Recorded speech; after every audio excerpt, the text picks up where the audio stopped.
Hey there. Welcome to the Talent Empowerment Podcast. We're here to help you love your job.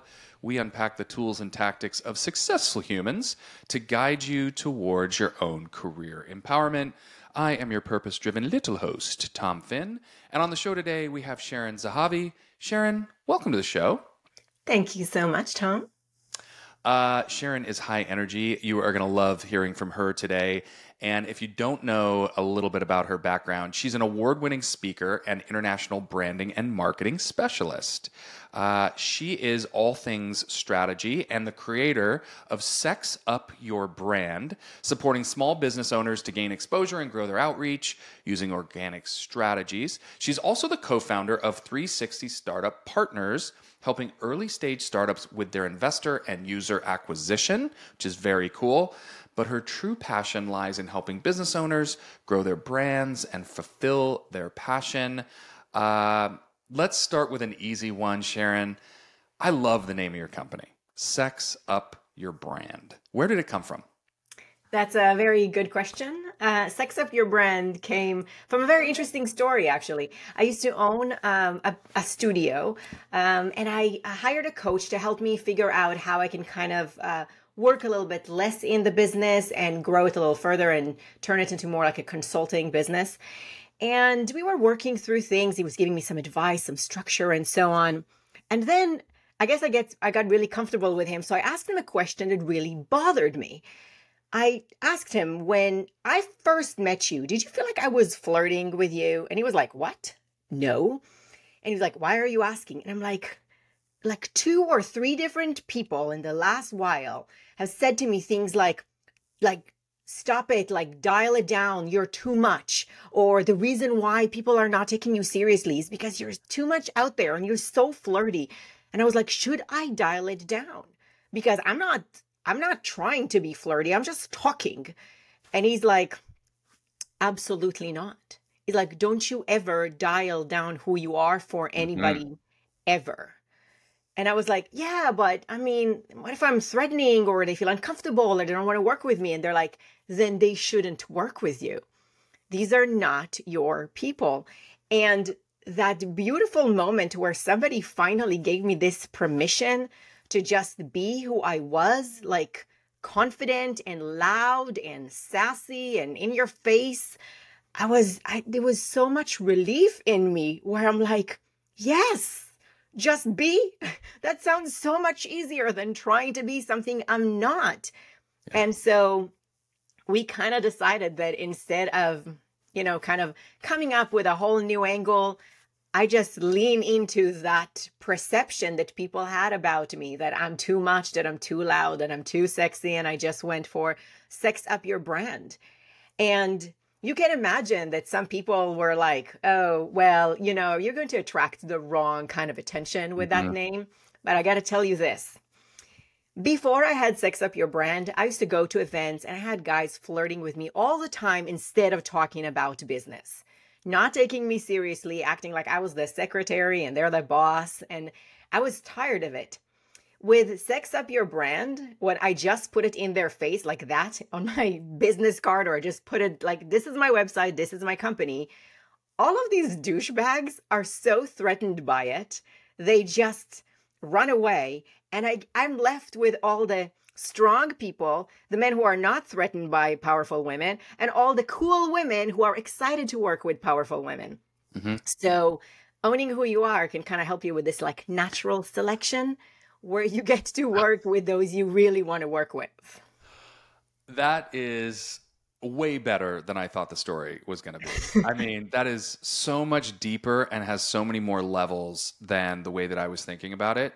And the fact that you lived this and then you owned it and then you changed it into exactly what you wanted. All right, so I got a question for you. So you're going through this process. A lot of people personally don't become themselves.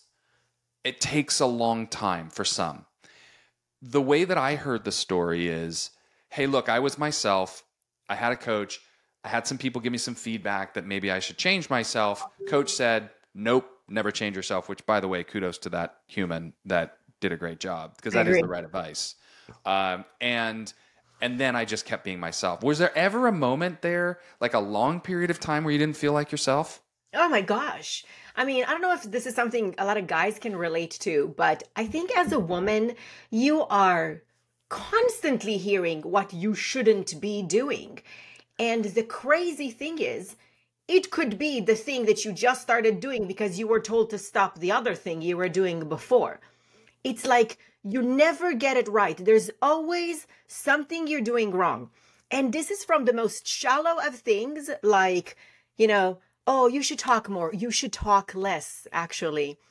But it's always you should do something. You should be louder. You should be more quiet. You should be taller. You should be shorter. You should be fatter. You should be skinnier. You should be more confident. You should be less confident. It's very threatening. So when you grow up like that in this constant environment, then no matter what you do is wrong, you constantly doubt yourself and who you are and what you like and who you should be. So I would say for most of my life, I was just not sure what it is that I'm supposed to be. And I'm such a people person, and I'm such a chameleon. Like I adjust easily, but it took me a while to like question, like, why should I? Why should I adjust just because I can?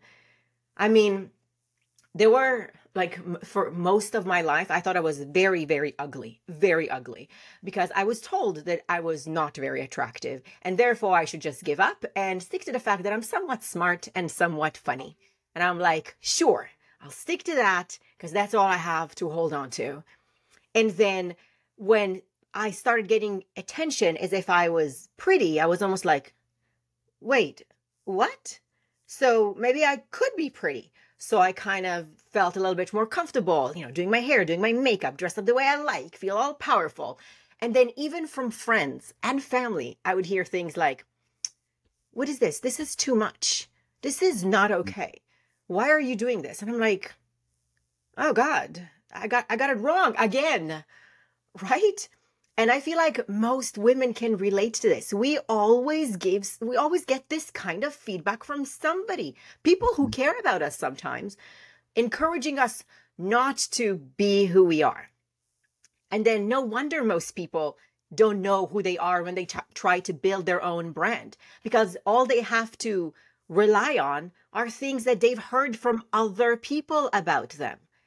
Instead of just realizing, maybe I am loud. Maybe I am just direct, and maybe that's fine, because instead of worry about all the people that they're not going to like it, that's too bad for them. They're probably not ready for you. You can think about all the people who are excited to see you in your full bloom and be like, yes, that sounds so real and authentic. And that's what we really like. We like people who are real and authentic and who they are, and they don't think about what other people think all the time, because that's who we want to be. We want to be around people like that because we also don't want to think about what other people think about us all the time. It's very liberating, actually. All right. Usually I interrupt people and I stop them halfway through that dialogue. That was fantastic. And I think you are speaking to so many women that are facing this type of challenge. As a guy, I have never thought about it that way. And you're right. You're sort of opening my mind here to say, look, this whole scenario around female empowerment needs to be that we find our own voice, we don't listen to others, and we really lean into what matters to us as people. Is that the right way to think about this? Absolutely. And this can be your drive with everything that you do in life. The way you put yourself out there, the way you build your business, the way you choose who you want to work with.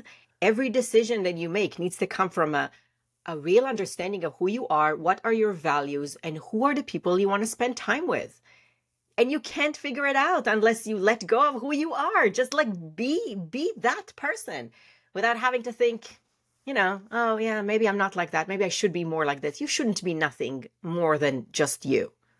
That's probably the best and also the easiest. Okay, so let's unpack this, psychology here, Sharon. So if I'm a woman and I'm listening to this, I'm thinking, okay, I've heard some of this before, or I felt some of these feelings before. how do I actually figure out what my purpose is? Because that's what you're saying. What's my purpose? What's my vision? What do I stand for? What are my value systems? And that creates me, but I don't even know where to start. So how do you even start that conversation with yourself? It's a very good question. And it's hard because it depends on how much baggage you are already carrying and how many other people's thoughts you are carrying with you all the time. Mm-hmm. But sometimes it comes to like the simplest of questions, just questions like, what actually makes you happy? And pay attention to what you're answering and ask yourself, what do I really want? And pay attention to your answer, because I can ask myself what I really want, and the first 5 or 6 answers are actually what I feel like I should want. But it takes time until I recognize the difference, right? Like, what do I want? I don't know. I want a bigger house and like a nice backyard. And like, I really want like a nice red car. And no, that's not what I want. It's not what I want. But I need to remember what I want. Sometimes it's about even remembering what you used to want when you were a kid, what you were really excited about. The reason why we see people in their like 60s and they're suddenly changing careers and you're like, what's wrong with that person? They lost their mind. They did not lose their mind. They kept their mind locked up for 40 years, trying to convince themselves that what they wanted when they were young is not feasible, is not who they are, is not going to make money, it's not going to be good. And then they choose something else and they break out of it later, too late sometimes. And they go, no, you know what? I'm going to be an actress. You're like, that 60-year-old woman's going to be an actress? Really? You should have done it when you were 20. Maybe she should have. But she was stuck in this box of what she should have done because she heard it from other people, or she told it to herself. She couldn't believe in what she wanted and what her abilities were. And so realizing what you really want might be just a question of just like asking yourself, but really, really listening. What do you want? Forget about what people think you should do or what should make you happy. What would make you happy? That's all. Yeah, I love the way you did that. And the key here for those that are listening is to unpack the first few superficial components that are going to naturally come to your brain. Don't beat yourself up over it. They're going to naturally be there. It's okay. Just keep going. So it's not the house, it's not the yard, it's not the street, the cul-de-sac, the school system, that's all the stuff that was pre-wired or you were told over and over and over and over again that you were supposed to have, right? Get rid of that. Then start to think about what really matters to me. Who is this person that I look at in the mirror? And what do I want to be remembered for? That's the way I think about it, is when I'm on my deathbed, and I've got to sort of stare that in the face. What do I want to leave behind me? A trail of tears and broken promises, or a trail that I carved out for other people to find their way, right? And for me, that's what it is. But for somebody else, it's going to be completely different. And we lose our pathway really easily because we see other people and we feel like we should be wanting that, and we should be as happy and we should be as successful. And all of those things are just making us more miserable. And I see it all the time.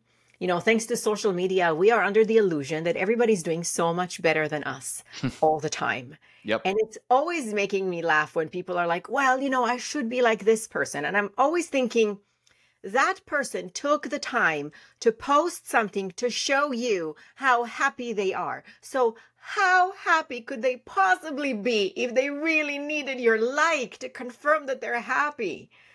I mean, honestly, when I'm enjoying my moments, like thoroughly, my phone is not in my hand. I am not taking pictures. I am not taking videos. I am living the moment. The mildly entertaining moments, I have my phone in my hand. I'm like, that's mildly entertaining. Some people might enjoy it as well. But if I'm so busy and wondering how I can convince other people in my success and in my happiness, I'm not that successful and I'm not that happy. So I always tell people, if you look through social media, please do it with a little bit of perspective. It's not reality. It's just perception. You know, there's a fine gentleman out there by the name of Tony Robbins. Used to go by the name Anthony Robbins, and he's got a great movie that we can put in the show notes. And basically, in this movie, he describes that he wrote down the person he wanted to be, and that he designed Tony Robbins from the ground up to be this persona, this person that he always wanted to be. And then he just started behaving in that way, right? He started eating the right foods, exercising the right way, treating people the right way, communicating with excellence, being empathetic. He built himself from Anthony to Tony, right? And he thought about it. It was a part of his process. He built the process, and he became the person we know globally as Tony Robbins, right? But he didn't start there.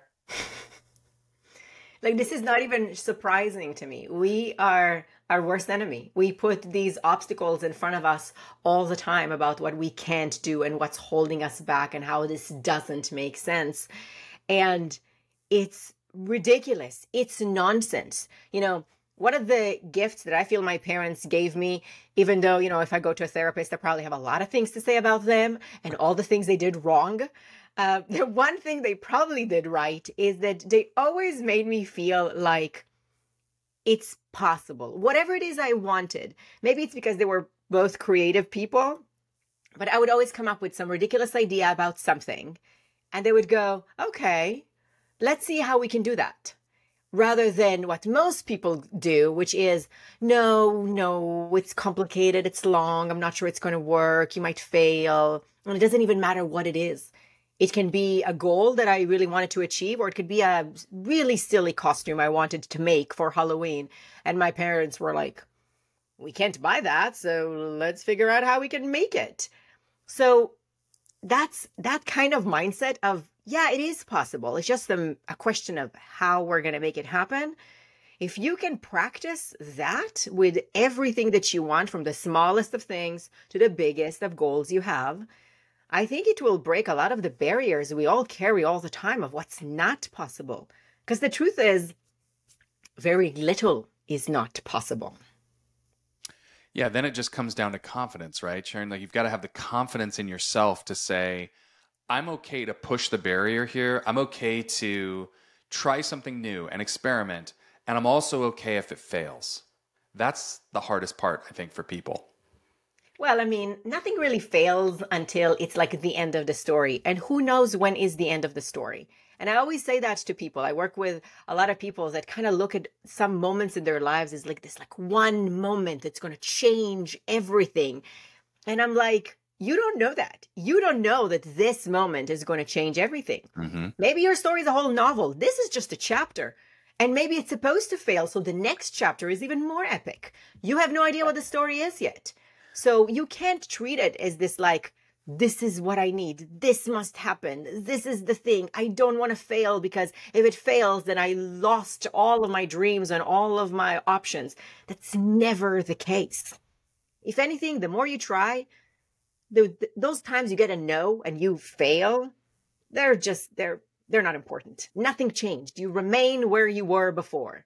But those moments you get a yes, they make a difference, and you move forward. And then there's going to be another opportunity and another opportunity.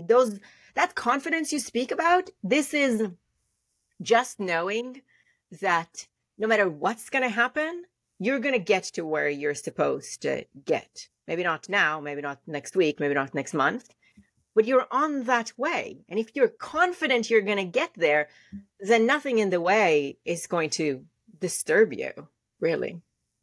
I totally agree. And I think this word failure should be removed from our vocabulary, because what you're saying is you learn, right? If it might not be the outcome you predicted. That's what failure is, right? By the way, it means that's not the outcome I predicted, so I believe that it failed, right? So if it's a company that you start and it doesn't work, or a marriage that you're in that starts and doesn't work, or whatever, the point is, it's not about failure. It's about understanding that you're learning.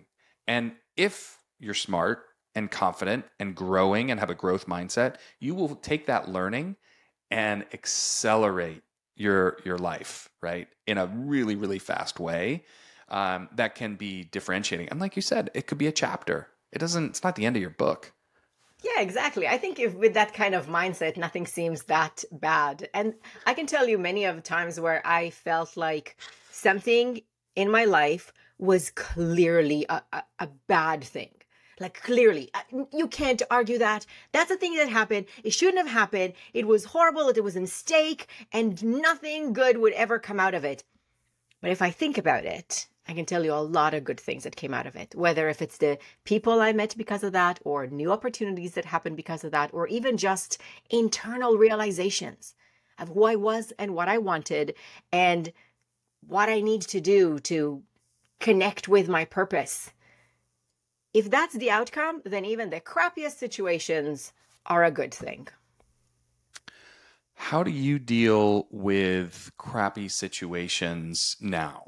Because, we can talk about values and development and growth mindset and all those things, but stuff still happens. Come on, Sharon. Like, life isn't perfect. So how do you deal with it now?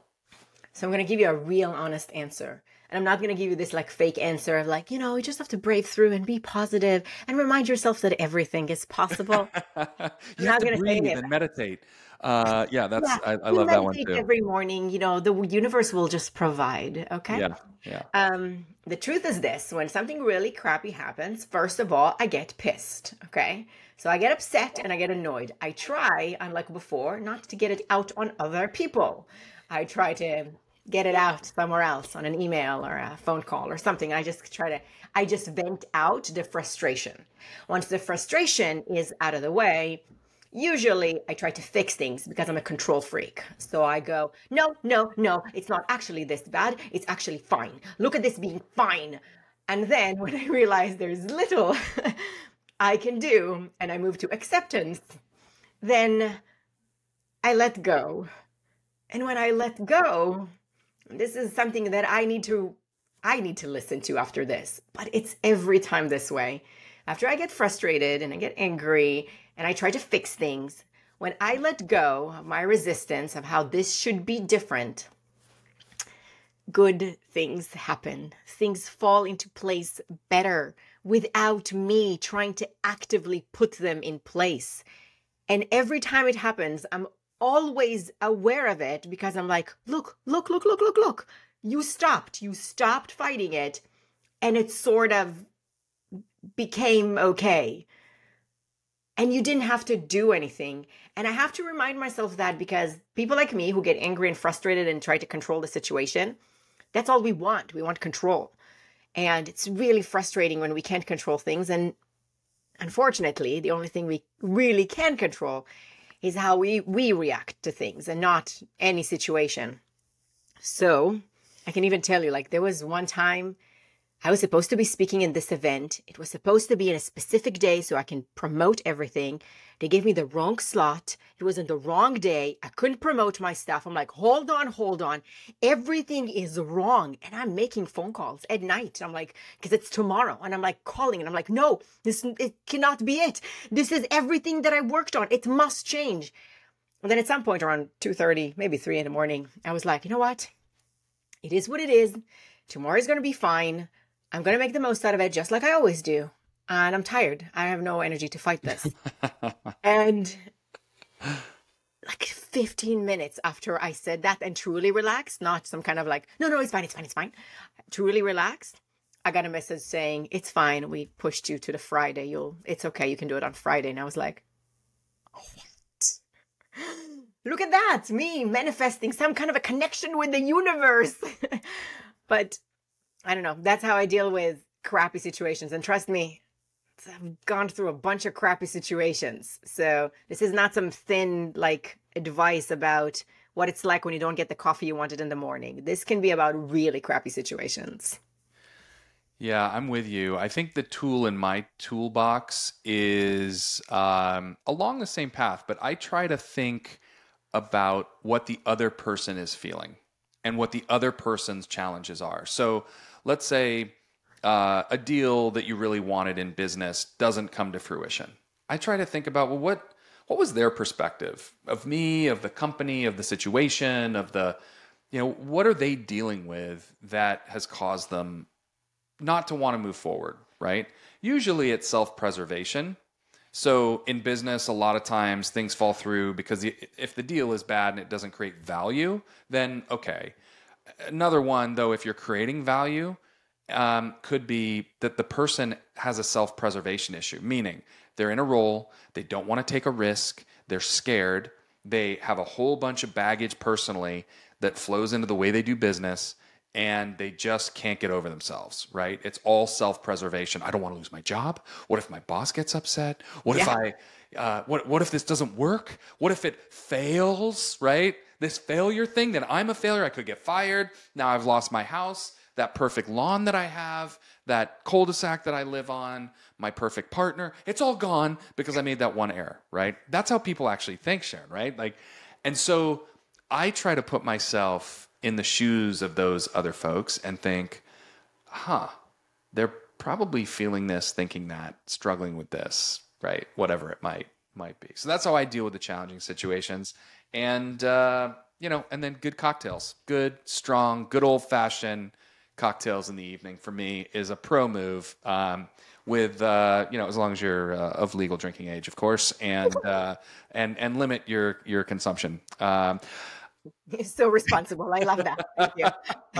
I have to put my I PSA in actually there. love this advice because I always tell people to be just give people the benefit of the doubt, because you don't know what they might be thinking. You don't know what they might be going through. And a lot of the time we take things super personally, and it's very rarely personally. They usually make decisions based on their problems and their obstacles and their concerns and their fears, not because they didn't like you or because they are trying to hurt you or upset you. That's rarely the case. So just realizing that other things are happening around the world besides you, I think it helps you realize that, you can't control everything and you just need to be a little bit more forgiving. Yeah, well, I love me some me, so I'm focused on me all the time. I'm just kidding. It's so your job to be focused on you, but it's also my job to be focused on me, and everybody else's job to be focused on themselves, which is why it's okay being selfish. Just remember that other people are not thinking about you as much as you are thinking about you. That's all. Yeah, well said. And I think that can actually provide some calm in people's brains when they're feeling anxious about things. That, oh my gosh, my shirt wasn't right, my hair wasn't right. We don't care about your shirt or your hair. We care about your soul, about the way you present yourself, how you treat other people, how you show up, how you deliver, right? That's what others really care about, right? Not the hair or the shirt or what we're doing and thinking that day. It's really how you show up for others. So I want to talk a little bit about some of the work you do in startup land, because this is not something that I know a lot about when I have spent some time researching you, right? So this is really cool. So 360 Startup Partners, talk to me about what you're doing in startup land there. Okay, well, we usually work with early stage startups that they're looking to fundraise. And what we help them do is we help them build the foundation for successful fundraising, which can be a lot more complicated than a lot of founders realize, because most founders, they're driven by their idea. They think it's going to be an amazing idea. It's going to make a big difference. And other people must recognize it. And therefore, they'll get money. They'll get investments.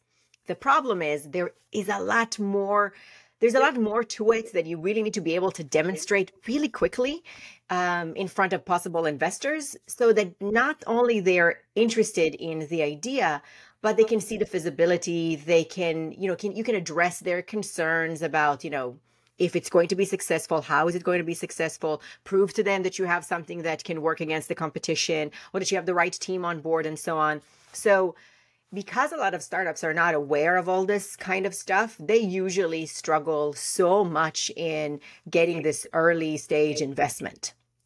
So 360 partners, we just collected all of our partners of the, consultants and experts and advisors that have anything to do with all the gaps that most startups have, because most startups know how to develop their idea.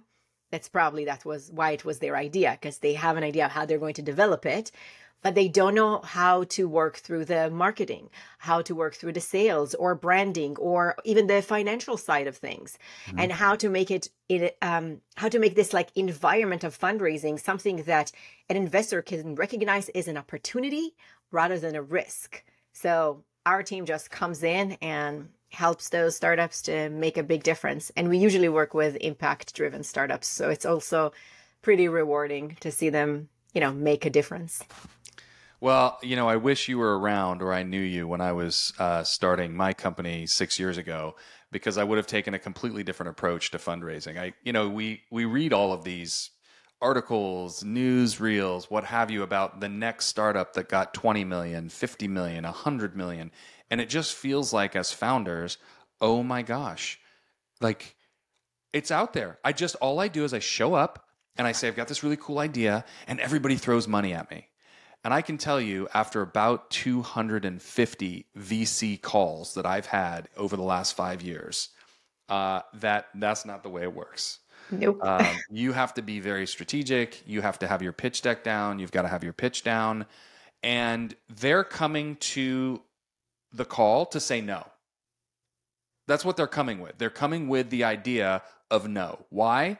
Because there's millions of startups every year, and only a handful get funded. So they're looking for a needle in a haystack. Honestly, right? Tom, that's like that with any conversation you have. Most people come into a conversation with a mindset of a no. You don't even recognize it, but we, as people, we don't like change. We don't want things to be different. We want things to be comfortable and regular and predictable. So our brain is constantly busy telling us what is a red flag, right? Yeah. Why we shouldn't make a decision, why we shouldn't make a change, why we shouldn't move forward. And you hear that voice in your head. We think it's the voice of logic. It's not the voice of logic. This is the voice of our primitive brain being freaked out about change. So it's telling you, don't make that decision. Don't spend that money. We just needed one reason to say no, and here it is. That's the reason. Here's a no. So a really good pitch, and no matter what it is you're pitching and what it is you're asking for, needs to address all those reasons why people would say no really early in the conversation. Because that's the default of how our brain works, to just find a reason to say no. No, I don't want to do this. No, I don't want to go out. No, I don't want to eat this. No, no, no, no. There's very few people who are in a mindset of yes. And they're usually weird like me, where I'm just like, tell me more. That sounds like fun. Yeah, and that probably comes from your parents, who gave you that mindset of have an open mind, let's figure it out, let's say yes first, and then we'll figure it out next, right? I mean, that's just built into your DNA and then your development as well. When you think about the world, and from your perspective, like what would you want to change? What would be something, if you had your magic wand, that you would just change it? Oh my God, I don't know where to start. Are you kidding me? How many times can I use this wand? Because I think I'm gonna have to make a list here. Give me the first three things that come to mind, and we'll give you 3 wishes. Oh, thank you.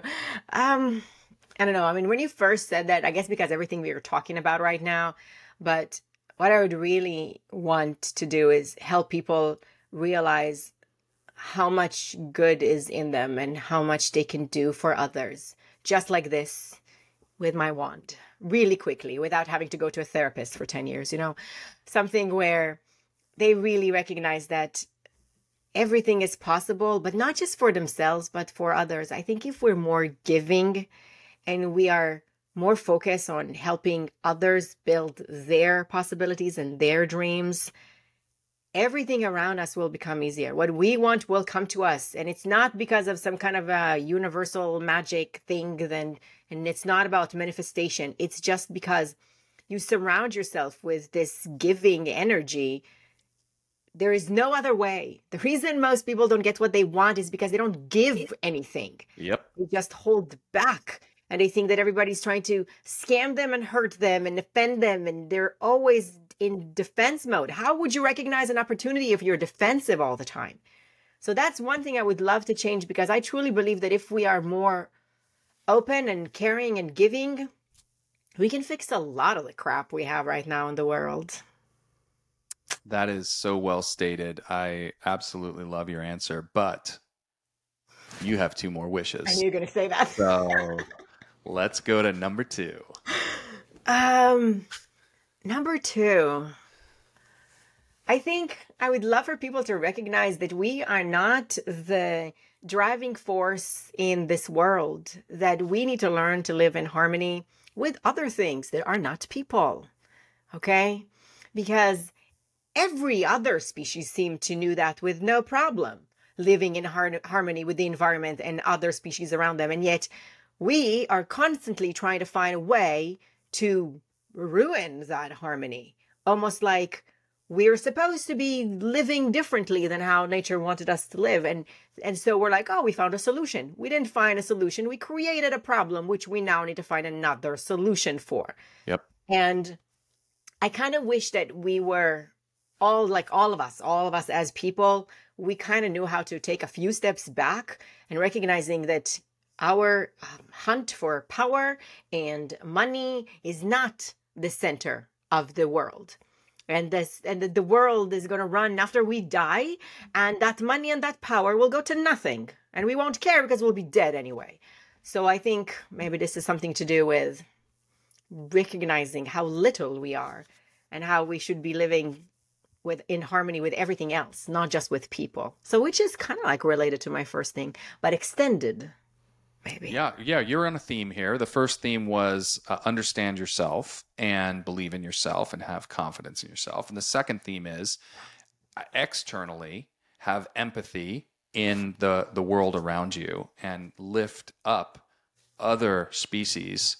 Don't be overly dominant. Lift up other species so that there's a lasting effect of a globe that has some real challenges in terms of climate change, for sure. I'm so spiritual, and I didn't even know it. Look at that.